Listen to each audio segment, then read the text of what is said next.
Hi, I'm Luke, and I'm going to discuss the Curious Incident of the Dog at Nighttime.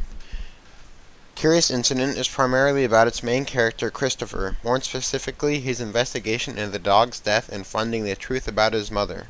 It's worth noting that Christopher has Asperger's, meaning he can't handle crowds, strangers, or being touched very well. In the novel, Christopher discovers his neighbor's dog dead. This sets him on a path to find Wellington's killer. Wellington's the name of the dog. Christopher had been assigned to write a book, and being inspired by the death of Wellington and his favorite detective Sherlock Holmes, he goes on a mission to solve Wellington's murders.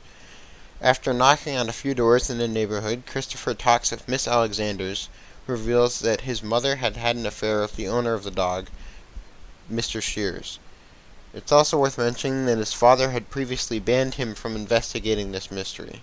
His father discovers Christopher's book, revealing that he has been going behind his back and investigating anyway. After a brief scuffle, they have a fight, and after the end of the fight, Christopher's father takes his book that he's been writing and hides it from him.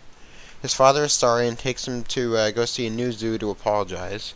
Christopher, who accepts his apology but is still determined to solve the mystery, goes looking in his father's room to find the book. He finds the book and letters.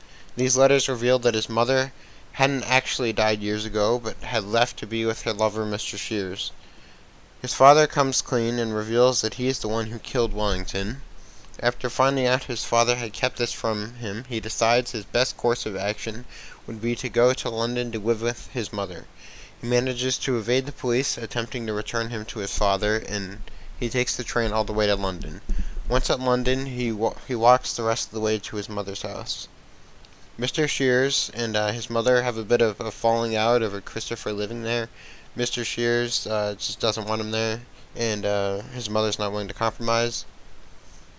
Christopher and his mother return back to Swindon, where he just left from, so Christopher can take his A-level math exam.